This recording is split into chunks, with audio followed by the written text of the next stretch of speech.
Hi, and welcome to another episode of Designing with an Idiot.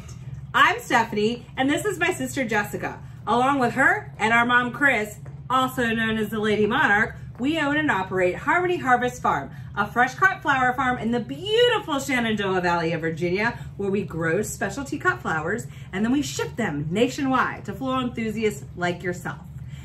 In this series, Designing with an Idiot, my sister Jessica, the professional designer, the master of blooms, the accredited celebrity-trained artist extraordinaire, teaches me, the idiot, how to do different things with flowers. And today we are super excited to show you something that I thought was far more complicated than it really was, how to dry hydrangeas. So, what do I do? Oh man, I'm so excited. It's hydrangea season. This is one of those like super iconic flowers that we all see kind of dotting the landscape during the late summer, and they start to change out in autumn and they get this beautiful dappled transition of color, and they're gorgeous. So we want to bring them inside. And right now is like the perfect time to really enjoy all aspects of hydrangea and the drying process. So we have adapted a DIY drying box that's available at hhfshop.com, where you can get hydrangea and walk through this process yourself. But you can also go out into, if you have a landscape bush on your property, or maybe you call in that favor to mom because she is a really primo hydrangea.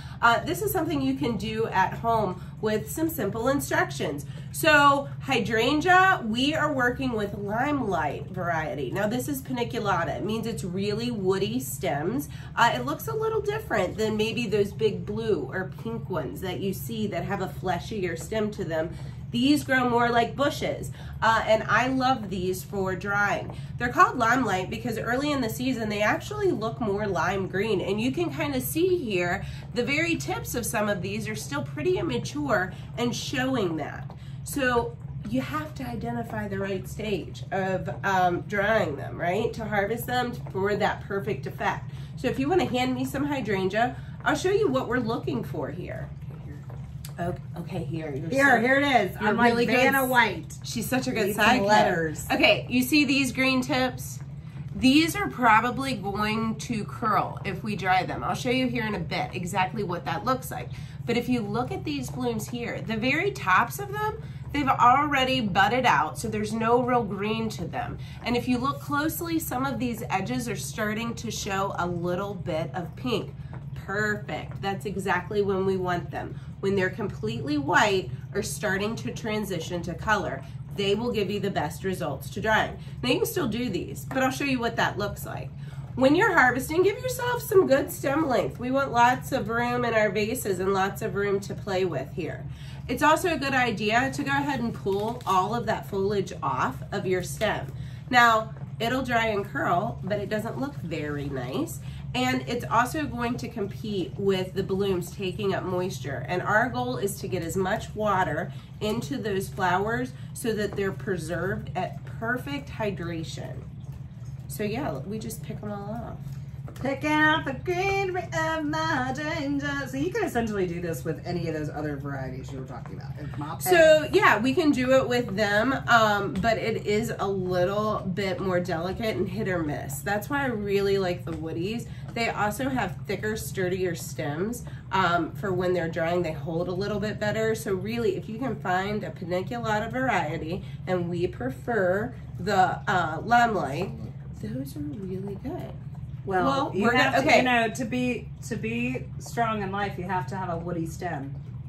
It's what happens. So we have some vases here, guys, and we just put a few inches of water in the bottom of our vases, okay? We're gonna wanna make sure that our stems go all the way down into the water. Do we need to cut them first?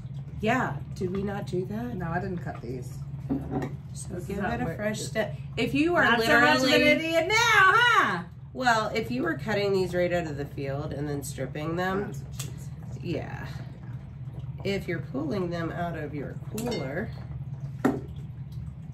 then fresh cuts, because we want them opened up so that they'll take up as much as possible. And then into the vase where they are getting lots of opportunity to drink and just a few inches in here, okay? That's a really tall. And these stems are woody, right? So yeah. You're gonna want good pair of snips. Now these are our favorites. We sell them on our website, of course. Ooh, but these are them. like a flex rake. They're really nice. They're super, like, I mean, I just like butter through those woody stems. Yeah, I will also say that we picked, for easier camera purposes, some of the lower, smaller clusters off of the plant. So sometimes, I don't know if we have any of our big guys in here. I do here in my dried, a lot of times they come more like this and in this size.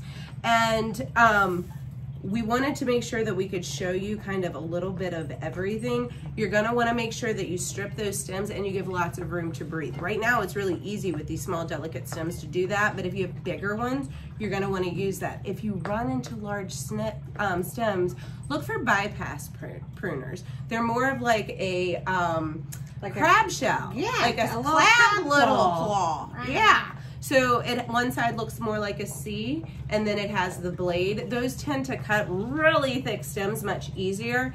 These are easy enough that we can go through with the light snips.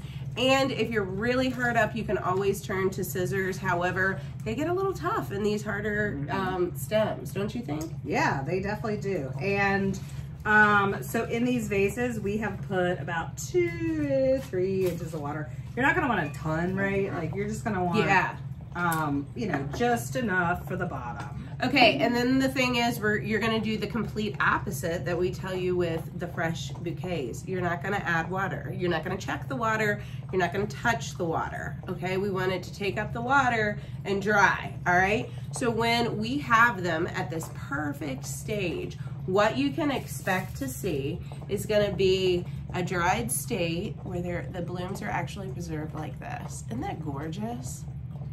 Man, that's pretty. So this is going to turn into this right in the vase, right in front of you. Now remember I said that some of these like more green tipped hydrangeas tend to have a different effect. So a lot of times if you dry them super immature, you'll find that they look like this. I mean, not bad, but still fine. It's definitely a lacier effect, a smaller effect. Yeah, look at that, okay? So, not terrible, but it's definitely a different look than these really beautifully preserved florets. See the difference there, guys? So that's why we want to pick it at that perfect stage.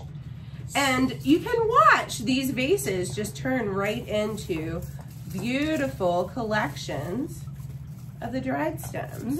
Okay. You just hang out around your house. Oh yeah, Now wait. Let me show them. This one has still foliage on it. So you want to see what the dried foliage looks like.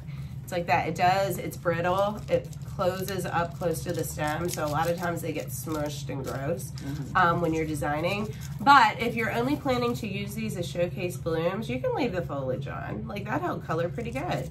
Yeah, okay? It really did have old color. Now, remember that that does mean that the leaves are going to be competing for that bloom for hydration. So you need to take that into consideration. I may only do a couple in my vase like that so that I was guaranteed to have some of these real beautiful ones.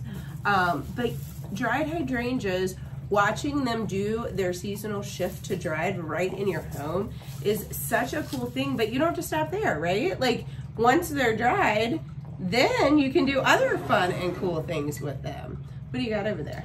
Oh, okay. Let me just tell you all the story. So I wasn't really sure. I didn't really know anything about dried flowers.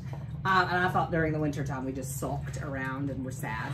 But then I moved to a flower farm. And that sounds nice. In 2018, I brought these hydrangeas to my house.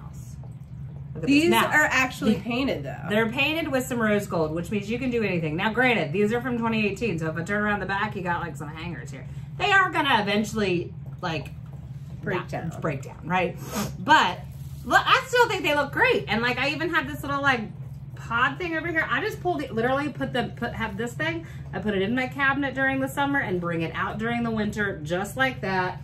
And I have dried hydrangeas from 2018 still cracking. Now, they don't look as good as the ones that were just dried, But, you know, I'm a run until the wheels fall off kind of girl. You know, she's a little bit of a hoarder. I get bored with things easily, so I like to keep mine more in a natural state. And at the end of the winter, when those fresh blooms start coming back in, these bad boys go straight to the compost. So I just enjoyed them longer, gave them back to the earth, and then, what? It's sad. Okay, well, I gave them back, and they're gonna go feed the next generation, and I get to create all over again. But these boxes are amazing. They come with ample amounts of stems, and you're gonna be like, good Lord, what am I gonna do with all those hydrangeas? Hold tight, let me show you. So it's 30 stems, right? Yeah, but I mean, you're probably, if you have a bush in your yard, you're gonna have a ton of them. Look at this dried hydrangea base, dried wreath that I made for my sister. I literally just pulled this off her door.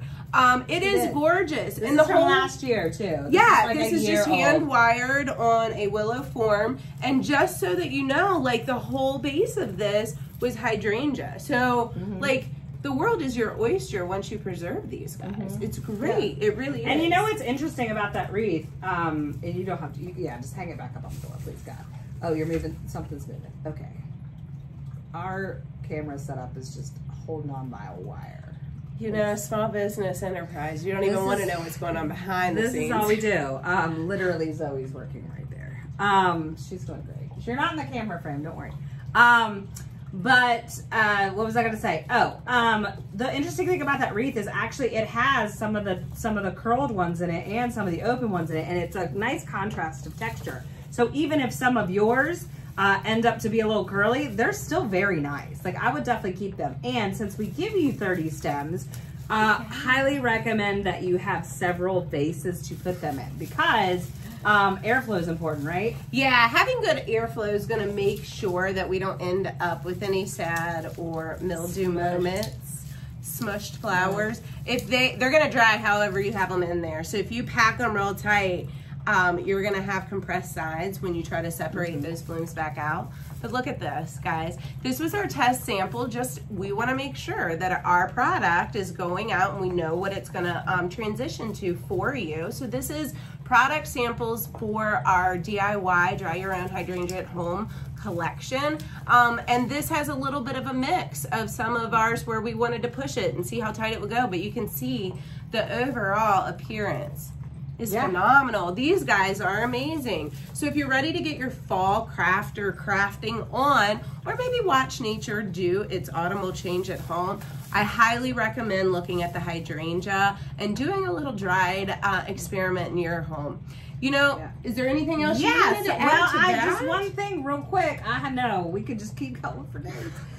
So we are doing, we have a DIY Dry Your Own Hydrangea box available from August to mid-September, maybe. It'll depend on how fast y'all buy them. Right. So if you're watching this video and it's like any other time of the year, one, if it's almost August of next year, you could probably see this box again. Or you can always grab a dried flower collection from us, because these babes will definitely be in them. And bouquets probably too. Yeah, absolutely. So, our dried line will definitely be featuring hydrangea. So if you can't catch us during our peak of hydrangea season, we try to be able to give you different seasonal products and other ways of engaging with the same content we're offering here. I hope you've liked what you've learned. Give us a thumbs up and definitely subscribe to our channel below. If you're looking for any more content, pop over to hhfshop.com, hang out with the family farm. Thanks so much, and we'll catch you next time on DWI. Bye!